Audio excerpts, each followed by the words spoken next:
tell me more about a guy named John Spencer, who is going to be coming to Richmond and speaking at a local congregation.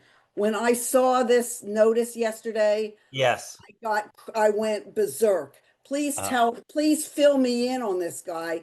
He sounds perfectly horrible. Yeah, I had never heard of Spencer before Gaza. Although I'm sure he was Yeah. doing stuff before Gaza. He's a military guy. I think that they was he works at the on urban warfare at the I think at the military at the US War College or something like this. And since October 7th, I've seen him on TV a lot, basically arguing that Israel's war fighting in Gaza is the kind of most ethical urban war fighting that he's ever seen. And I don't know whether he was in the military. I don't know whether what his academic credentials really are. I mean, they sound like he knows something about the subject, but he's been to Israel a lot over the last 2 years and seems very, very deeply kind of connected in with the Israeli military. I think he's been to Gaza kind of as a guest of the Israeli military. I know he's debated Mehdi Hassan at least once, so you can kind of see that back and forth. But I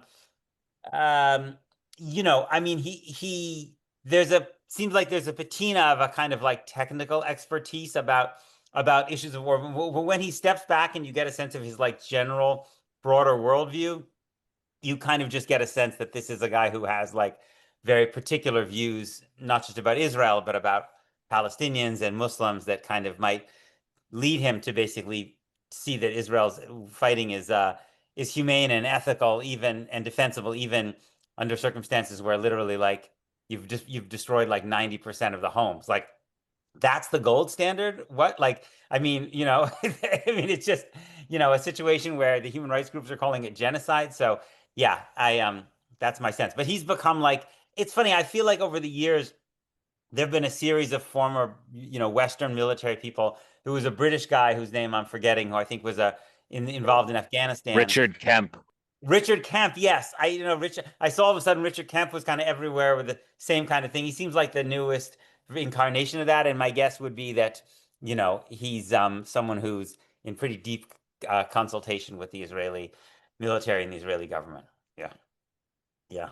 So that's what I know about him. I'm sort of wondering whether this is something, so this was the invitation, I think, came from the Jewish Federation of Richmond. So I'm wondering, maybe other people here, is he on some sort of speaking tour for the Federation? Is this guy now going to be the voice all over the US kind of yeah, thing? I would. Yeah, that's probably seems like a pretty good guess. I mean, you know how this works like with the federations or with, these groups, AIPAC or whatever, or just in synagogues, like they're basically looking for people who will defend Israel and who they feel like have some, who they can claim have some kind of credibility. And so when you find somebody who emerges who can play that role, they are often in pretty high demand, and they can make a pretty good living by kind of going and traveling around and speaking to all of these kind of, establishment Jewish institutions. Yeah. Other folks, Adam, great to see you. Yes, you as well. Apologies for the background noise. No worries. I have a question for you. I feel like I ask variations on the same question on every okay. Ask Me Anything. That's okay. But it comes back to this sort of how to understand what's going on both the left and the right, and what you see as the parallels and the differences.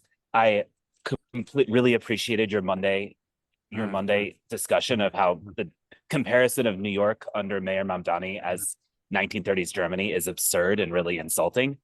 The same thing is happening far and wide on the left as well. Comparisons to 1930s Germany. I think a specific example, I think Bill Kalmanson, whom you spoke with a few months ago, said that what was happening in LA was like Kristallnacht. I think he actually just used that word. And it seems like comparisons to the Nazis on both sides are unhelpful, but I also don't want to tell people what to say and what not to say, nor do I want to necessarily shut down that conversation. Continue to want to know your thoughts on that. Yeah. I mean, it doesn't seem to me that I think that I don't think one should say that there should be a kind of blanket opposition to all analogies with the Nazis. I think the question is kind of like, what kind of analogy are you drawing, right? Like, how specific are you being, right? And what particular claims are you making? And I feel like in any situation, it seems to me an analogy, the best kind of analogy will acknowledge things that are similar and things that are different, right? And so I don't think it necessarily just says, it's useful to say this is like Kristallnacht, but if you're saying, you know, at Kristallnacht, this very particular thing happened, right? Or this particular kind of rhetoric was, let's say we say, I mean, again, I'm not an expert on Nazi Germany. My understanding was that in the Nazi newspapers, they would have these like particular columns or like focus on things they called like Jewish crime, basically, right? So like some Jewish guy committed a crime somewhere, they would like make a big deal of it, right? Even though, as opposed to just covering crime in general and not, and not making it, not suggesting that it's somehow connected to being Jewish. So I do think if you look at the way in which people in the Republican Party talk about undocumented immigrants, and people, from Latin America in general, you see a kind of version of this, right? In which like they don't treat crime by undocumented people as equal to crime by everybody else or crime by Mexicans. They basically they speak in this way as if to suggest that it's a particular pathology which is associated with their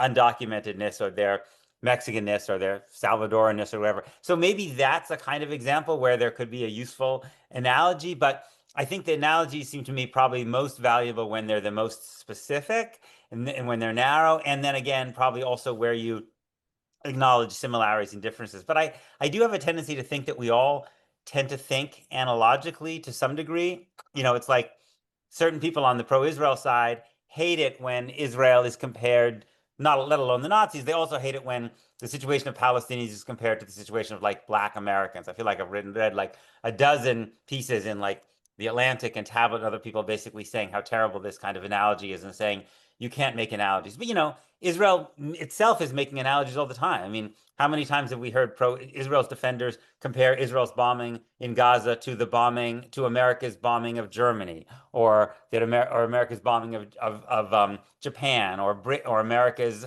bombing of ISIS? So it's like everybody uses analogies. I think that just the ones that are more congenial to them. Thank you, Peter. Yeah. To just more generally, would you say that there's a higher burden of precision the more sensational a historical analogy is? Sort of. Yeah, I think I think that probably makes sense. I mean, but I mean, although this is the whole challenge about the whole idea of the Nazi analogy in the United States. This is not just about like among Jews, just in general among Americans, is very sensitive because Nazism has put in this category of the kind of ultimate evil, which is like essentially fundamentally different than other things, and especially fundamentally, essentially different than anything that could ever be committed by Americans, right? But like there is a lot of literature about how the Nazis were influenced by what was happening in the American South in particular, right? In figuring out anti-miscegenation laws and figuring out how they learned from and admired what had happened in the United States in terms of how America was regulating relations between blacks and whites.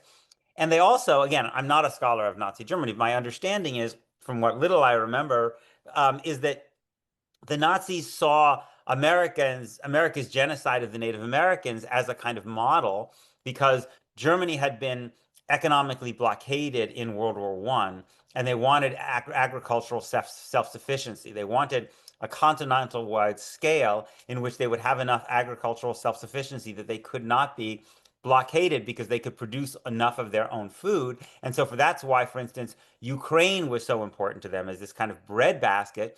And they saw what America had done in the Midwest of the United States, our breadbasket, by clearing off the native population and basically getting continental-wide, basically agricultural self-sufficiency as something that they wanted. So they were learning from the United States. And so on the one hand, I agree that people can that Nazis analogies can be very can be very cheap, but I also think we need to have thoughtful ways of recognizing that actually, like, Nazism was a particular form of kind of fascist and genocidal politics, and there have been lots of other forms of fascist and genocidal politics, including the United States, and we should be able to think about them side by side.